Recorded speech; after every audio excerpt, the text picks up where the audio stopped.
en movimiento con el mundo. Con Lila Vanorio y Adriana Núñez Rabascal. Por Éxitos 99.9.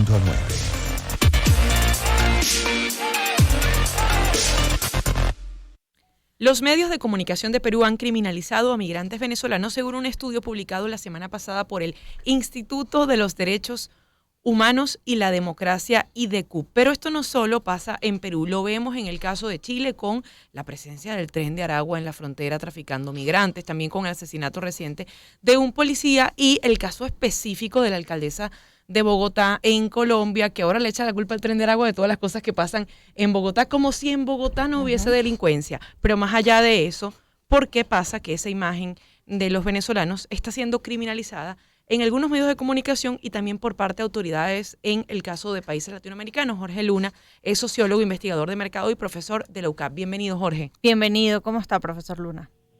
Hola, buenos días. Gracias nuevamente por la invitación y un saludo a la audiencia. Ha habido iniciativas en respuesta en distintos países para tratar de atender y abordar la xenofobia, pero ¿cuáles son quizás esas señales de alerta o esas cosas que están haciendo que haya mensajes xenófobos por parte no solo de medios de comunicación, sino también de autoridades, y qué consecuencias pueden tener declaraciones como a las que hacía referencia Adriana en boca de la alcaldesa de la ciudad de Bogotá? Las consecuencias pueden ser graves porque al final lo que se está observando no es un discurso contra el migrante, sino contra el migrante pobre y vulnerable. Al final, si tú tienes dinero, no eres un problema para el país que te recibe. Sin embargo, si tú vas a ser en teoría, una carga para el sistema de salud o el sistema social de ese país, pues el hecho de que se hable mal de ti por tu condición de ciudadano de otro país, evidentemente te puede hacer más vulnerable de lo que ya eres. Y más allá del ser vulnerable o no, el tema de que sean las autoridades locales las que criminalicen a esa persona justamente por el comportamiento de otro, quizás no es algo exclusivo de la migración venezolana. Pasaba también con nosotros los venezolanos, como nos comportábamos hacia ciertos grupos migratorios. Pero ¿cómo se hace para justamente frenar que sea la misma autoridad, el propio alcalde, el propio policía, el que sea el que califique o haga un estereotipo del migrante? El problema es que eso también responde a una agenda política de determinado partido en determinado momento electoral seguramente para estos políticos. Es una percepción totalmente superficial de la migración. Si eso se compara o se contrasta con datos y cifras oficiales, pues totalmente se desvanece, porque el migrante, y lo he dicho en múltiples ocasiones, lo que hace es beneficiar al país que lo recibe.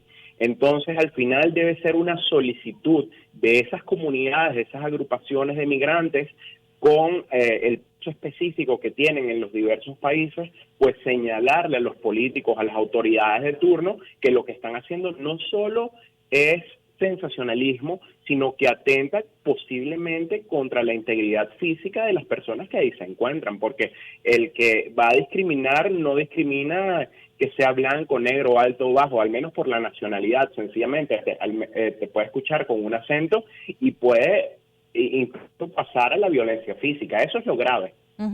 Que además hacía hincapié en las consecuencias que pueden tener cuando desde la autoridad este es el tipo de mensaje o el estereotipo que se crea en torno a la figura del migrante. Pero a título individual o personal, más allá de tratar de ir a las fuentes de estos estudios que revelan el aporte de los migrantes a esos países de acogida, ¿cuáles son esas herramientas? ¿Qué alternativas tienen cuando son víctimas de discriminación por ser venezolanos inmigrantes?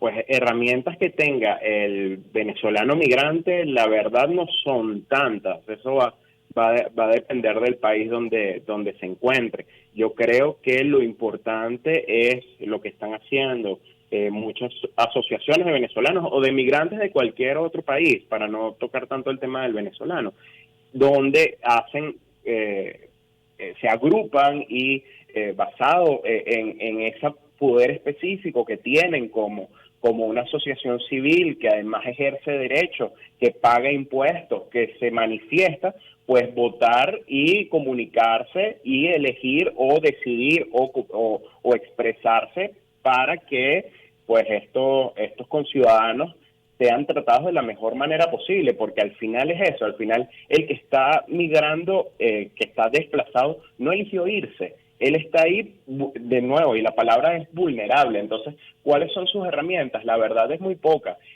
Hay que agradecer a los países receptores que con estos migrantes que quizás no tienen tantas posibilidades, les han abierto las puertas porque al final es un derecho humano. Pero profesor Entonces, Luna, hacía mención a la agenda política que hay por parte de algunos partidos y también extrapolando esta situación a lo que ocurre en otros continentes, como por ejemplo Europa, que ha recibido cantidad de migrantes y desplazados de Siria o de otros países en conflicto en Oriente Medio. ¿Cuáles son quizás esos ejemplos, esas iniciativas que podemos poner? Porque está viéndose el resurgimiento de partidos de extrema derecha o incluso políticas de cerrar fronteras para con los migrantes. Al final, ejemplos hay muchos. Ahorita se me escapa alguno en específico, pero tenemos diversas asociaciones de diversos países venezolanos migrantes en Chile, en Estados Unidos, que incluso han tenido acceso a ciertas facilidades gracias a que diversas autoridades que son venezolanos, ya sea de segunda o hasta tercera generación, han entrado a cargos públicos y les ha permitido establecer ciertas medidas de protección a migrantes. O bueno, el caso también pudiese verse en los ucranianos, donde Estados Unidos abrió este parol humanitario, bueno, para ciudadanos no solo venezolanos, sino ucranianos, para, en esta situación de la invasión rusa, pues darles una oportunidad fuera de su país. Jorge, muchísimas gracias por acompañarnos estos minutos en Zona Éxitos. Bueno, un placer y que tengan muy buen día. Jorge Luna, sociólogo, investigador y profesor de la Universidad Católica Andrés Bello. 9:35 de la mañana.